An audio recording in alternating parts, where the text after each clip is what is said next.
everyone. Thank you so much for tuning in and joining us. We're so happy to be celebrating all of our hard work this year with Eco with you today. Um, in my workshop today, I'm going to be sharing with you making how to make nature mandalas, and I love making art with materials that I find in nature. And I've been spending a lot of my time at home, my free time. I've actually been drawing mandalas, and um, I'll give a little bit of a backstory on mandalas and what they are, and then I'll show you some of my materials I have here today, and then we'll create together. A mandala is a pattern of shapes, and mandalas are symmetrical, so every shape has its place within the circle. And actually, the word mandala, it means circle in the language of Sanskrit, which is a language that they speak in India. And traditionally, mandalas are made with sand, but they also can be made with wood, and they can be made on cloth and painted. There's so many ways that they can be created, and today we'll be creating them with nature items. Um, and so a big thing that mandalas represent is balance, how everything has its place to balance and create harmony within each other.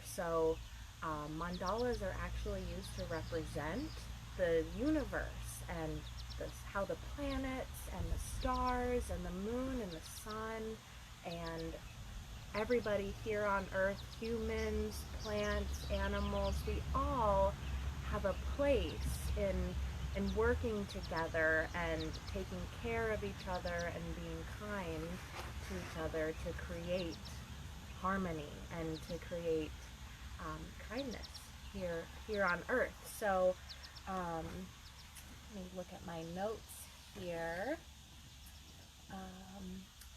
When I do a mandala, I notice that it helps me to feel focused and calm, because it really paying attention to all the details. It takes a lot of concentration and a lot of focus to make sure everything is balanced. And a lot of things that we find in nature, like flowers and tree rings and shells, they are all natural mandalas, so we can find them even in nature. So I encourage you, when you are spending time in nature, maybe you will look for some mandalas that you find. So I'm going to show you some of the materials I have today. I have made a frame with some sticks, which you are welcome to do as well. You can find a space on the ground. Maybe you want some green grass as your backdrop. And I have this white cloth here, so it will be easier for you to see what I'm doing. This is going to be my center point. I found some rocks, and so I'm going to place that. That will be my center point. I also have a big bag of rocks that I collected I live in Waitsfield, and I collected them at the river near my house. I have some sticks here that I may leave as sticks, or I may also break into pieces. I found some pine cones, and I have some straw that was left over from my garden that I brought today. I even have some tiny rocks that you can see that will all be a piece. And then I even have some buttercups that my neighbor was so kind to pick for me yesterday and she brought me a bouquet of them. So I thought, oh, I could use these in my mandala today. And I know I have some buttercups, and they're living. But when I try to collect materials in nature, I find that it's important to collect things that aren't living. So a lot of these items I just found on the ground. If you have flowers, like some people put flowers in their compost, or if you have flowers that you are looking to bring back outside, you can definitely incorporate those too. So, and I hope one of my favorite parts about making nature art is just the process of going out and finding all these materials in nature. And I hope that you were able to enjoy doing that to prepare for our workshop today. So I'm going to go ahead and get started. So here is my center point, and I think I'm going to take some of these smaller rocks, grab a handful of them.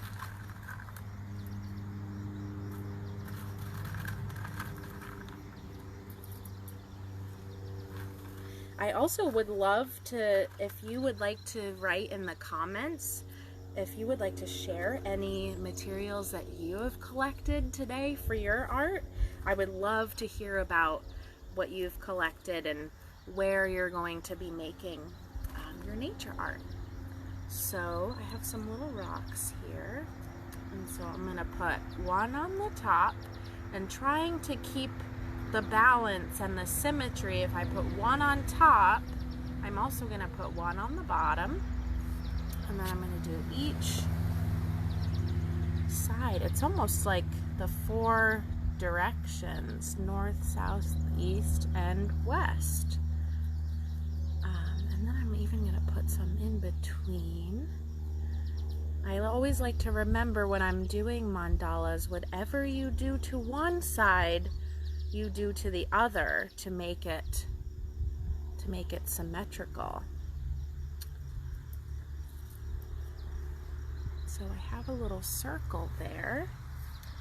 Now I'm going to think about what materials I would like to use next. I'm thinking I will use some sticks.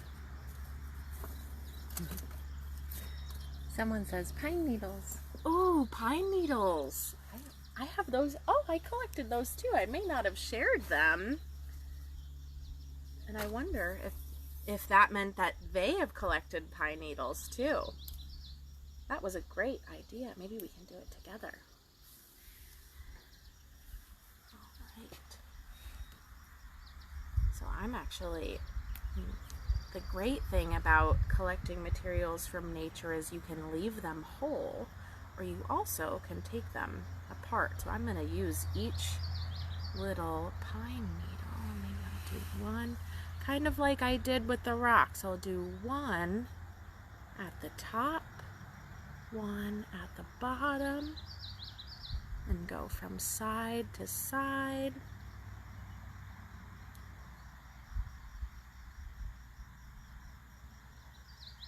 And then I'll go in the middle.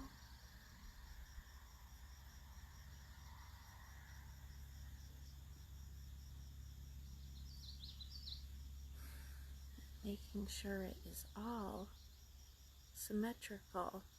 Because everything in a mandala, each little piece, each little material you're using plays such an important part in making the whole mandala work together. Just like what we do in eco, taking care of ourselves and each other and the environment. The very first part of that, taking care of ourselves, is so important so that we can create kindness with each other and kindness to the whole world and the environment.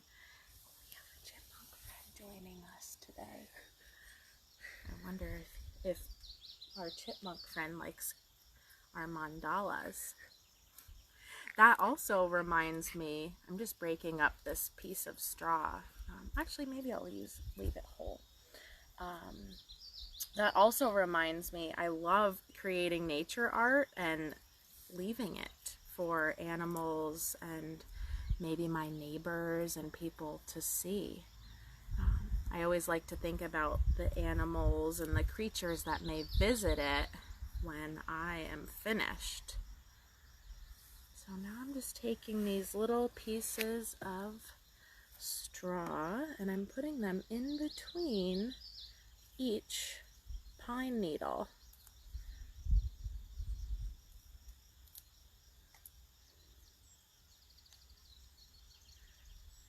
And now I'm going to take my sticks.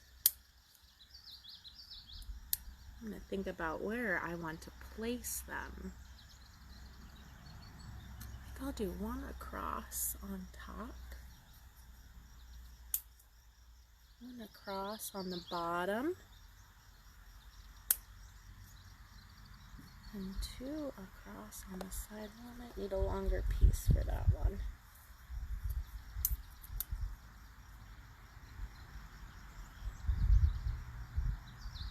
And then I'm thinking I need something to place in between, so I'm going to come to my bigger river rocks. I'm going to count how many I will need. 1, 2, 3, 4.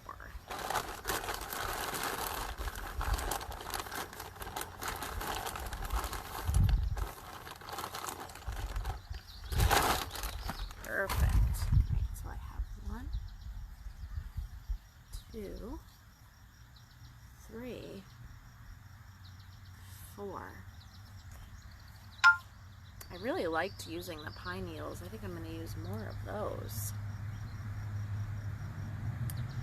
I'm actually going to put them next to my river rocks.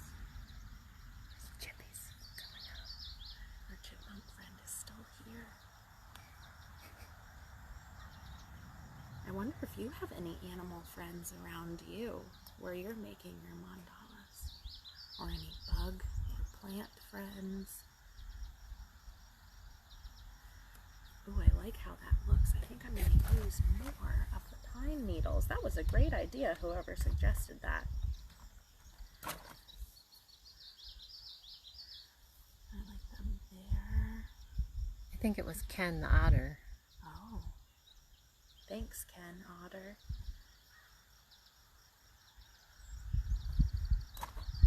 I'm going to put 2 here. And I'd like to use some smaller rocks.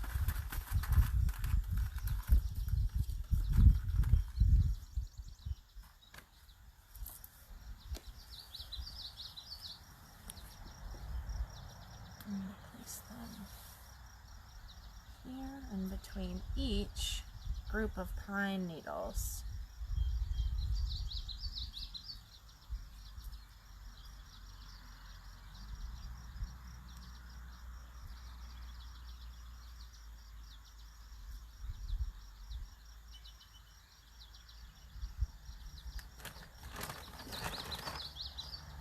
Alright, now I also like to take a moment as I'm creating to just look at the work that I've done and appreciate it and look at all the balance that I've created in my mandala. And I also like to just take a moment to think about where I want to go next in my creation, because that's also the fun thing about mandalas is you can keep adding to them, or you can be happy with the way it is right now, and maybe you want to even start a second one.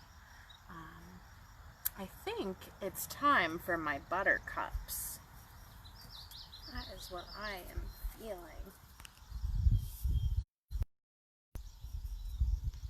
So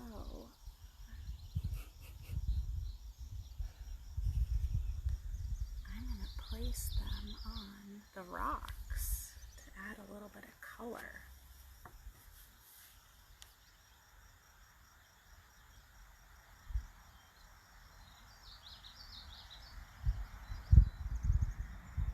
I have a big field next to my house where there are so many buttercups growing, and my neighbors are going to be getting cows soon. And I was thinking the other day how I bet the cows will really enjoy eating all the buttercups.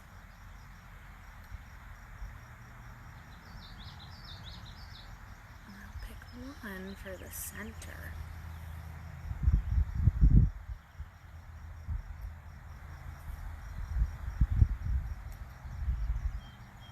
Try to take the stem off of that one.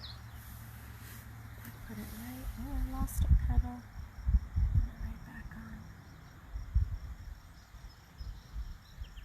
So,